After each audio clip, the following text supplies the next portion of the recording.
Hey there, welcome back to our channel and welcome to another What's for Dinner. In this week's video, I'm going to be sharing with you guys 6 new dinner ideas that I have fed my family of 5 this week. I'm hoping that this video will give you guys some ideas to cook for your family at home and also help you guys eat out less. I know for me, this helps me a lot with cooking new meals for my family and also with not hurting the budget by eating out all the time. If you guys are enjoying today's video, then make sure you hit that like button down below and give this video a big thumbs up. Also, make sure you subscribe so that you can stick around and see more. We would love to have you here, and let's go ahead and get started.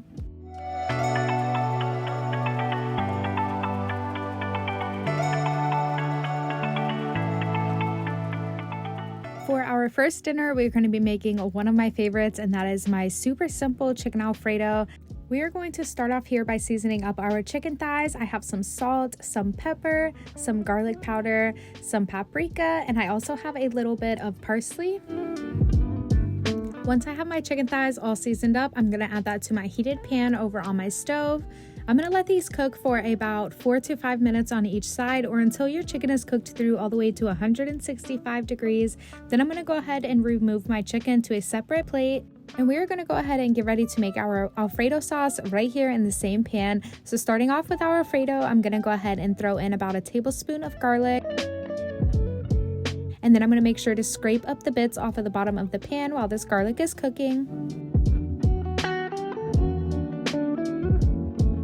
Your garlic should only take about a minute or 2 before it becomes fragrant, and at that point you want to go ahead and add in your heavy cream. I'm using about 1.5 cups of heavy cream. I do honestly just eyeball this as I do most of my cooking. Once I have enough heavy cream in there, I'm going to go ahead and season that up with some salt, pepper, garlic, and a little bit of blackened seasoning. I am going to be serving this to my kids, so I didn't want to make it too spicy, but you will see at the end of the video that I go ahead and add some more blackened seasoning on top of my pasta because I do like mine a little spicy.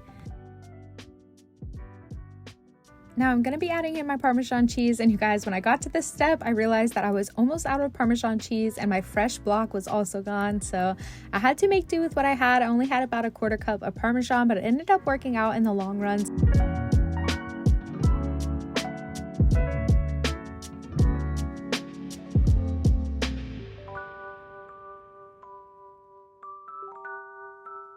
At this point, you want to go ahead and add in whatever pasta you have cooked up for your dish.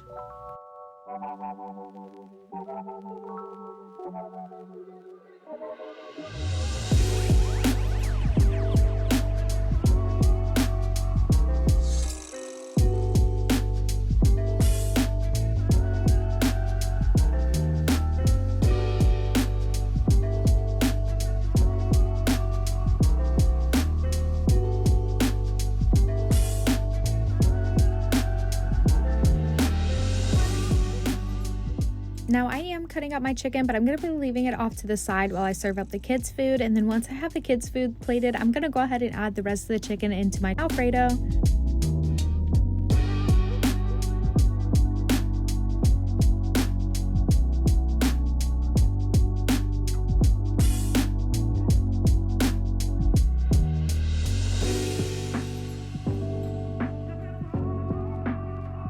I am serving up the kids' Alfredo with some broccolini, and I also made some Rhodes dinner rolls. If you guys don't know what Rhodes dinner rolls are, I usually find them in the freezer section at Walmart or Publix. These are really great dinner rolls, but my kids do not like them on their own. They actually like it when I add a cinnamon butter to the top of it. It kind of reminds us of Texas Roadhouse's butter rolls, and we really enjoy those.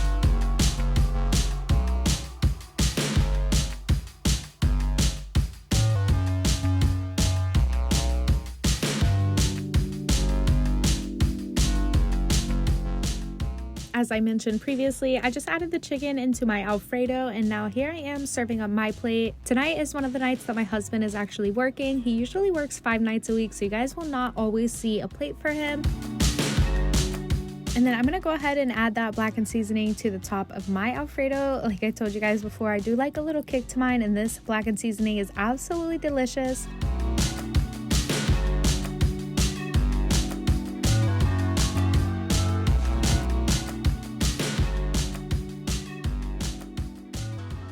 Now we are moving right along to our next dinner, and this is a night that my husband is home and he is actually cooking dinner for us out on the grill.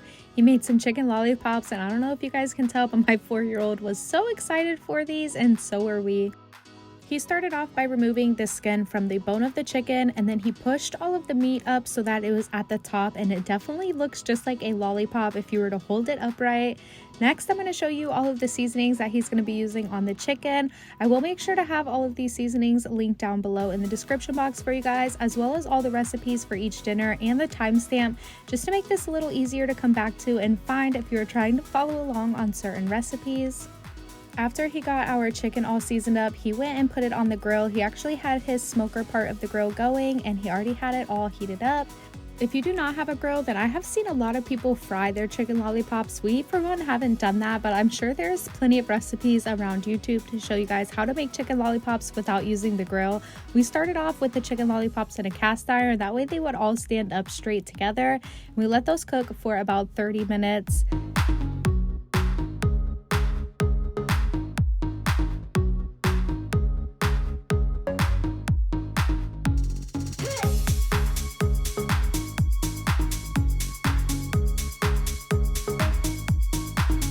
Once about 30 minutes had passed, we went ahead and took the chicken and laid it down on the bottom rack so that it was right over the direct fire and heat.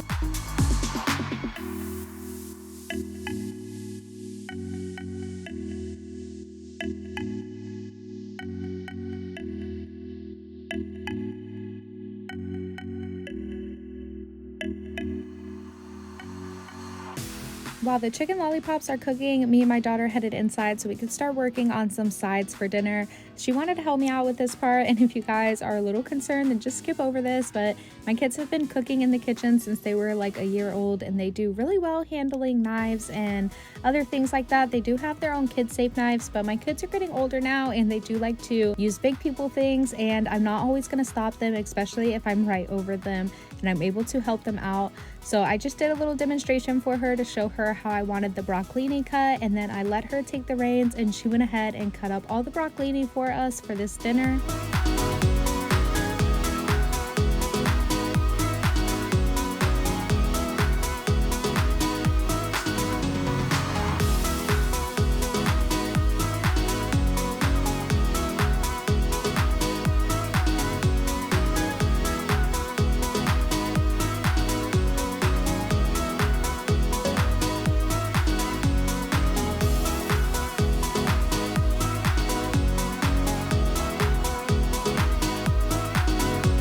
Now, if you have been around for a while and you've seen my videos, then you guys know that we love to blanch our veggies. I do often get asked why we blanch our vegetables, and honestly, there's no real reason. We do find that it helps some of our vegetables be a little bit tender when we're cooking them, but also it helps the loss of color and other things like that.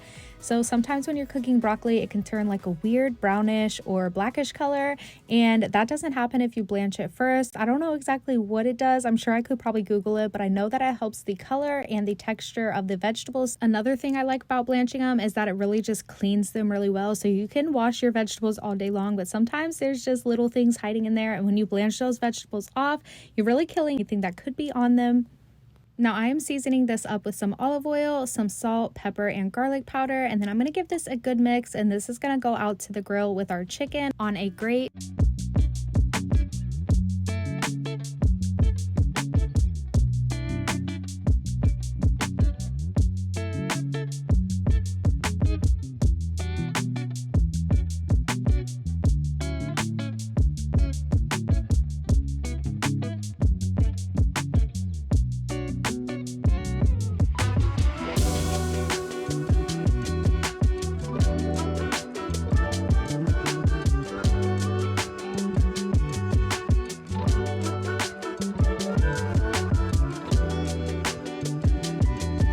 Now here's my little helper bringing in the chicken from outside. He was so excited to dig into this chicken, and honestly we all were. It was looking and smelling absolutely delicious. We just paired this with some homemade mashed potatoes and that broccolini that we cooked on the grill, and this dinner was so good. Oh, and I almost forgot that I did go ahead and make macaroni and cheese for my two little kids because they are not the biggest fan of mashed potatoes, and I like to accommodate them wherever I can. Speaking of accommodating them, this was a dinner that I knew my kids were not going to eat, so they ate something totally different different on this night, but me and their dad really enjoyed this one. This is a taco ring that I saw my friend over on Facebook make. I'm gonna go ahead and leave her profile and her original video down below so you guys can see her taco ring that she made. But as soon as I saw her post this, I knew I had to make this for myself because it looked so good. So what I'm gonna use is a can of croissants, a romaine lettuce, some queso fresco, mild cheddar cheese. I also have a tomato, a bell pepper, and some already cooked taco meat. First, I'm gonna start off by cooking up my bell pepper in this skillet.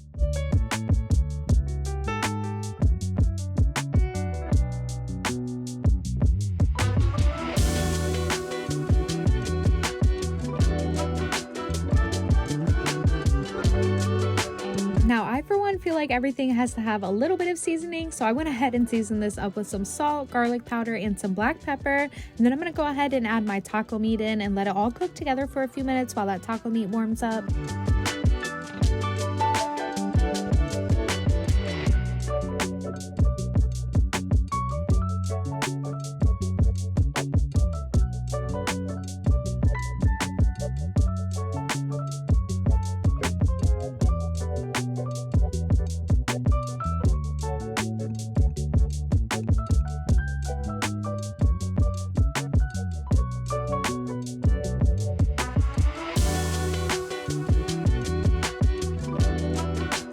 Now we are going to go ahead and get started on this taco ring. So you're going to need your can of croissants, and you're going to see in just a second how I laid this out. I have the big pieces in the middle and I have them overlapping each other just a little bit to create this ring shape. And now I'm adding some of that meat mixture into the middle. I'm also going to top this with cheese, and then I will roll it over and fold the edges underneath our filling.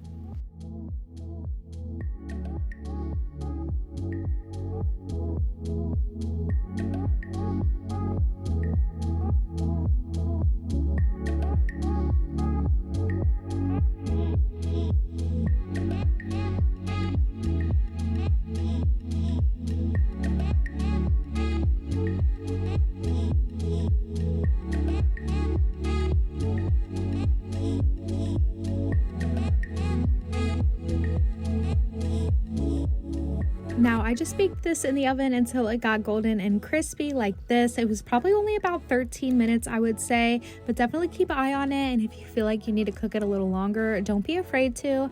This is how it looked when it came out of the oven, and I was already drooling over this, but I went ahead and transferred it over to a cutting board. And then I'm gonna stuff the middle with some lettuce, some tomato, and some sour cream. And you guys, we really enjoyed this one, and I'm sure there are some kids out there that are gonna enjoy this dinner as well. I just knew it wasn't gonna be mine, so they had their own dinner this night.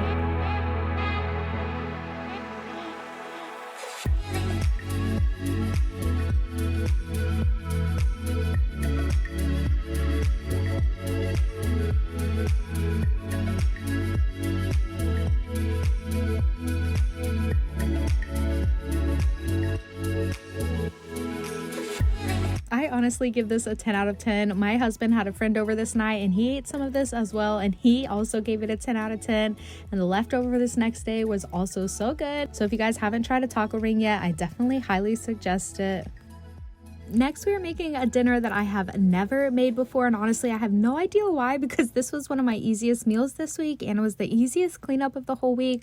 But this is a sheet pan dinner, and I really don't know why I've been so scared to make sheet pan dinners. I just thought it was something my family would not enjoy, but you guys, this one right here we really enjoyed. It was absolutely delicious. Everything was just perfect when it came out of the oven. Even the green beans, I thought they were going to be a little too crispy for us, but we all really liked them. So I started off with 3 large chicken breasts. I'm going to go ahead and add this to my oiled pan. I just used a little olive oil on the bottom, and then I will be seasoning these chicken breasts up with just a little bit of Flavor God's everything seasoning and some salt and pepper.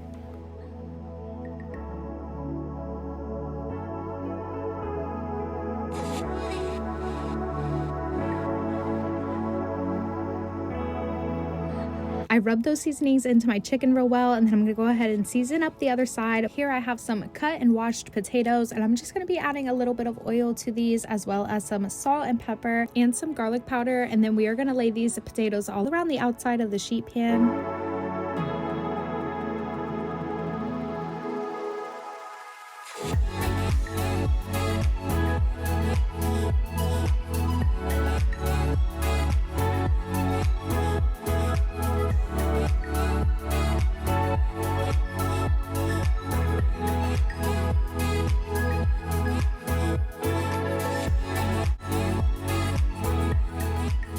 Once I had the potatoes laid out, I decided to go back in with some grated Parmesan cheese, and I just added this all over my potatoes.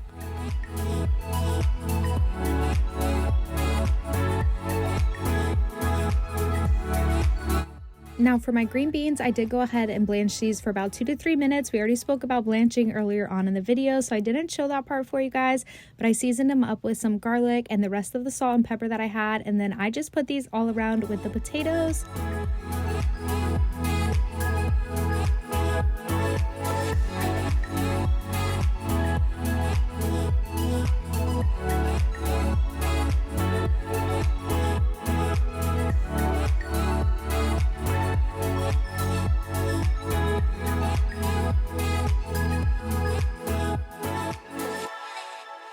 And you guys, at this point, I was thinking to myself, why have I never made a sheet pan meal before? It was already looking really good before even going into our oven.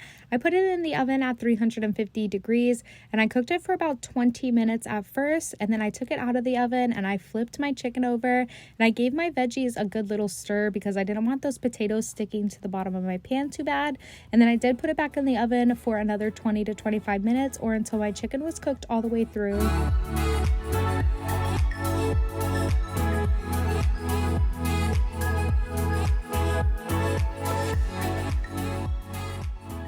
Here is how it looked after 45 minutes in the oven. And you guys, I know I said it already, but this was such a delicious dinner. I'm really glad I finally sucked it up and made a sheet pan meal, because this is something I'm definitely going to be doing more often for my family.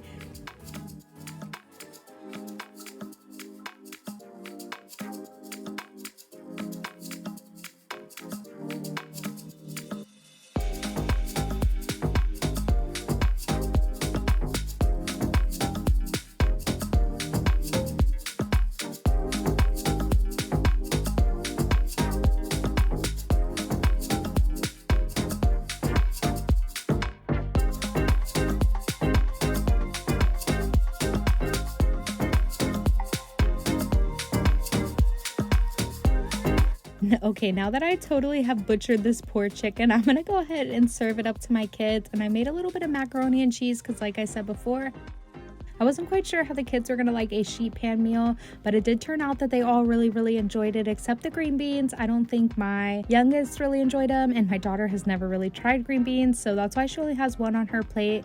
But me and my husband and my oldest, we really loved this dinner this way.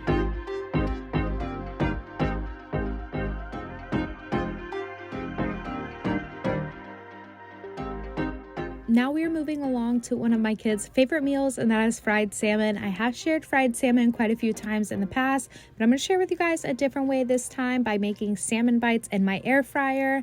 I love doing it this way because it is hands-free and it is super easy to achieve, and the air fryer cooks everything so quickly. So if I'm needing a quick dinner, I love to throw whatever meat I have on hand into my air fryer, and it cooks within like 5 to 12 minutes depending on what it is. Now I'm taking off the skin of the salmon. Normally I would cook it with the skin on because my boys do love the fried skin. However, in the air fryer, I just wanted to go ahead and take the skin off.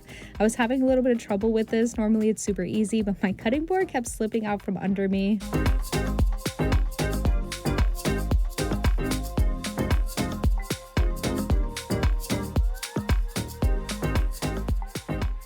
Once that skin is off, I'm just going to go ahead and cut up this salmon into bite-sized pieces.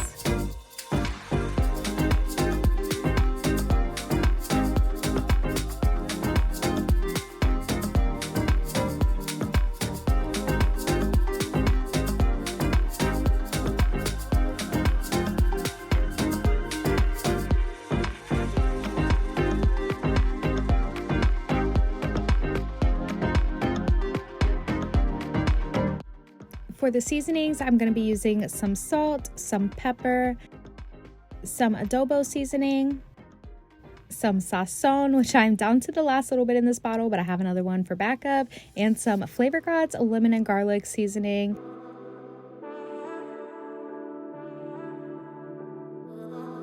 And then I preheated my air fryer to 370 degrees and I'm spraying it down with some olive oil, adding in my salmon bites. And this is gonna cook in your air fryer for just 8 minutes. Now this is my air fryer, so depending on your air fryer and the intensity of it, definitely check your salmon and make sure. You can see that I checked a few pieces to make sure it was cooked to our liking. And I just served this up with some white rice and some corn, and this was an absolutely perfect dinner for us.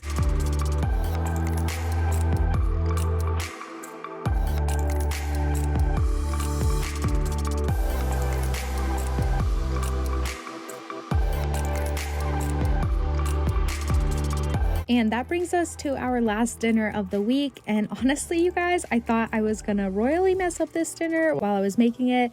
And I'm thankful it turned out really, really good, because I almost felt like I was gonna have to throw this away. And I'm really glad that I just kept pushing through and kept trying to make it better until it was finally exactly how I wanted it. Okay, now that I'm done rambling, we are gonna be making a smothered pork chop. So I have 2 of these super thick cut pork chops here, and I'm gonna go ahead and cut these each in half so that we have 4 thin cut pork chops.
Once I have seasoned all sides of the pork chop, I'm going to go ahead and put these into my preheated and seasoned cast iron. If you guys don't have a large cast iron, then make sure you do this in layers, because you do not want to overcrowd your cast iron skillet when you're cooking meats in it.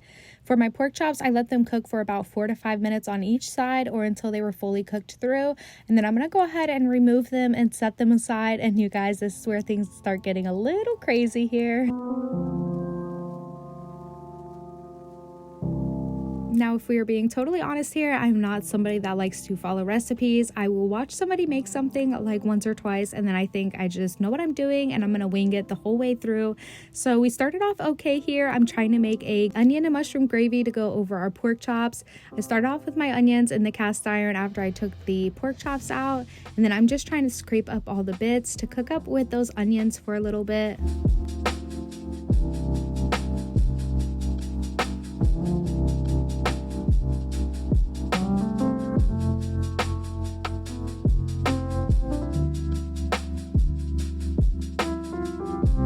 Once those onions started to brown a little bit, I went ahead and added in a tablespoon of butter and then the rest of the mushrooms that we had left over.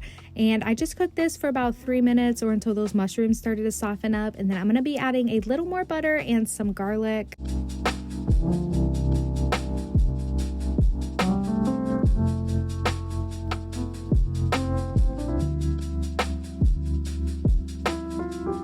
Now you only want to cook your garlic for a minute or 2 until it becomes fragrant, and then I added in a tablespoon of flour just to soak up any oils that are left in the pan, and this will also help to thicken up our sauce.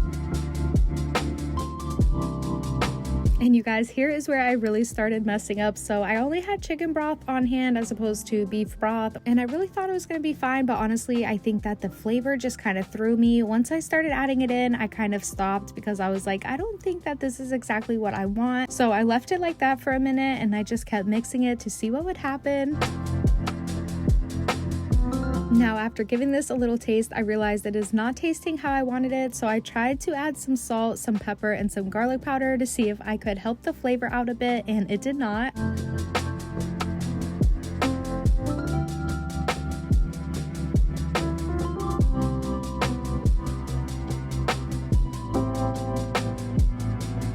At this point, I started getting worried because I was really wanting a gravy to go over our pork chops, and I pushed it to the back because I thought I was gonna have to throw it away. But then I remembered that I had some heavy cream left in my fridge from earlier this week, so I just went and started winging it and adding heavy cream to the sauce, and I am so glad I did because it really took the sauce to the next level, and me and my husband ended up really enjoying this. If I have to give you guys any piece of advice from this dinner, I would just say skip the chicken broth or beef broth or anything like that and go straight in with some heavy cream to the vegetables. I think the heavy cream just really gave it such a great flavor here.